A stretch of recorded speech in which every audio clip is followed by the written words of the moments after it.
Thank you so much, बहुत बहुत शुक्रिया।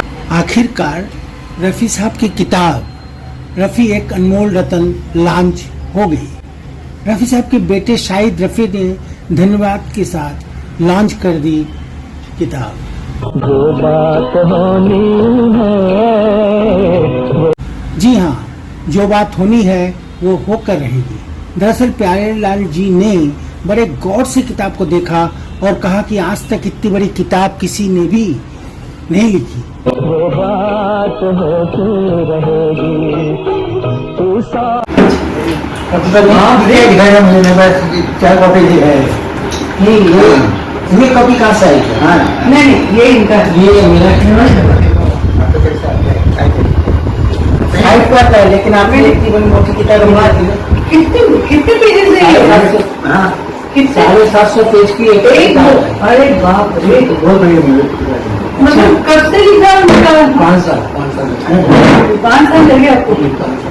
रफी साहब का मतलब बचपन से आपने उसको लिखा है इसमें? हाँ, 5 साल मतलब हमने सुना है, क्योंकि बचपन से मेरा फेवरेट था। और सर के गाने तो मैं एक ही गाना जो है मैंने उस पर एक वीडियो बनाया था, वो है बाद बाद दिन ये आए, जो कि हजारों लाखों सालों तक ये गाना चल रहा है। बार बार ये दिन आए, तू जिए हजारों साल, मैं तेरी हूँ आरज़ू। Happy birthday to, happy birthday to, happy birthday to Sunita, happy birthday to हारूजी, हैप्पी बर्थडे टू यू। जानता हूँ सुनीता नाम, इसलिए नाम मैंने उनका नाम दे दिया था ना। प्यारेलाल जी की जितनी तारीफ करें कम है। 3 वॉल्यूम में 2250 पेज की किताब देखकर वो चौंक गए। पूछा कितना वक्त लगा इस किताब को लिखने में। कोई जब राह न पाए मेरे संग। रफी साहब के पति प्यारेलाल जी की सादगी, समर्पण और प्यार देखकर दिल खुशी के मारे झूमने लगा। के पग पग दीप जलाए। उनकी बातें सुनकर, वो दृश्य देखकर ये समझ में आ गया कि कितना सम्मान करते रफी साहब का प्यारेलाल जी। तेरी दोस्ती मेरा प्यार। उनकी पत्नी का भी कोई जवाब नहीं। जिस तरह से पति और पत्नी ने मिलकर हमारी खातिरदारी की, रफी साहब की तारीफ की, जिस तरह से उन दोनों ने मिलकर हमारा स्वागत किया, जो सचमुच अभूतपूर्व है, अतुलनीय है, बेमिसाल है और लाजवाब है।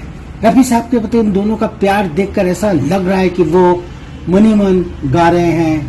चाहूंगा मैं तुझे साज, फिर भी कभी अब नाम को तेरे आवाज मैं न दूं, आज मैं न दूंगा। उस दृश्य को शब्दों में बयान करना संभव ही नहीं है। किताब पूरी होने में 4.5 साल लग गए। एक गीत की याद उन्होंने बातें ही बातें में फिर से दिला दी, जो कि हजारों सालों तक जीवित रहेगा। गीत के बोल थे,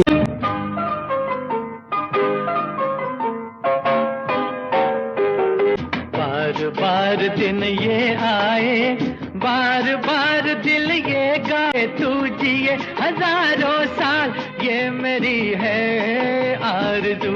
happy birthday to Sunita, happy birthday to you.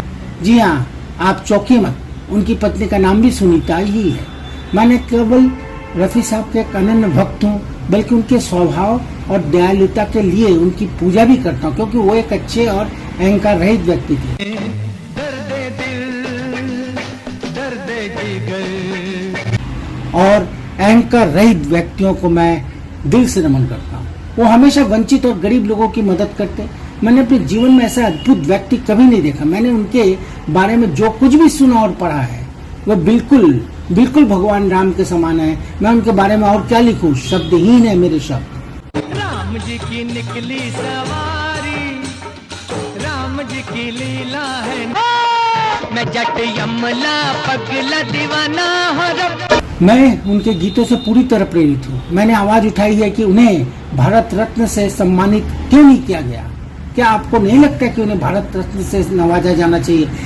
इतनी सी बात न जाना के ओ मैंने प्यार कर दी है। आपको लगता है तो आप कमेंट बॉक्स में जाकर अपनी बात जरूर लिखें कि उन्हें भारत रत्न क्यों देना चाहिए, क्योंकि वो एक बहुमुखी प्रतिभा संपन्न गायक है। कोई भी उन्हें छू नहीं सकता। उनके जैसा गायक 40 साल बाद भी पैदा नहीं हो पाया।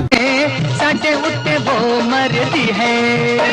गायक तो बहुत हैं जो उनके गाने गाकर आज आजीविका चला रहे हैं, घर चला रहे हैं, परिवार चला रहे हैं, लेकिन आज तक कोई भी उन जैसा नहीं हुआ। ये किताब नहीं, एक ग्रंथ है, गीतांजलि है, धरोहर है। पैसे कमाने के लिए मैंने ये किताब नहीं लिखी सर। ईश्वर ने मुझे इसलिए भी चुना क्योंकि मैं उनके गाए 26,000 गीतों में 3,000 से भी ज्यादा गानों के बारे में जानता हूँ, गा सकता हूँ। बचपन में स्टेज शो भी करता था। मैं फिल्मों का शौकीन हूँ बचपन से ही, इसलिए भी गानों के बारे में जानता हूँ। अभी मैं 72 साल का हूँ। 10 साल की उम्र से फिल्म देख रहा हूँ। मेरे घर में सभी संगीत प्रेमी हैं। पापा भी थे। पापा ने ही मुझे रफी साहब का भक्त बनाया था।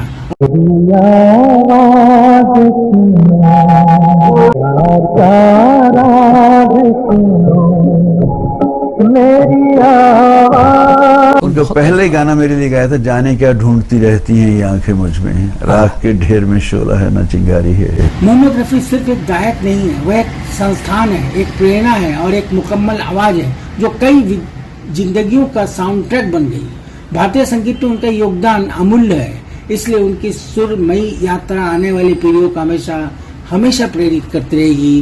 कि ये रूह की गहराइयों से गाते थे और उनकी आवाज सामाईन के दिलो दिमाग पे बस जाती थी। लोग दमबखुद हो जाते थे वो आवाज सुन के। दिल का सोना साज तराना ढूंढेगा। लीजेंड ऑफ लीजेंड्स रफी साहब द्वारा गाए गए उनके सभी गाने अद्वितीय, अमर और भावपूर्ण है। इकलौता शहंशाह तरन्नुम, एक सूरज, एक चांद और एक ही रफी साहब है। वो जहाँ भी हो, सर्वशक्तिमान ईश्वर उन्हें आशीर्वाद दे। मुझको मेरे पास जमाना ढूंढेगा। जी हाँ, जमाना आज भी उनके गीतों को ढूंढकर सुन रहा है। रफी साहब खुद ही कर गए हैं कि मुझको मेरे बाद जमाना ढूंढेगा। आपको मेरा ये प्रयास अच्छा लगा हो तो कृपया अपने दोस्तों से इस वीडियो को साझा करें। रफी साहब को भारत रत्न मिलना चाहिए या नहीं, यह भी कमेंट बॉक्स में जाकर बताएं।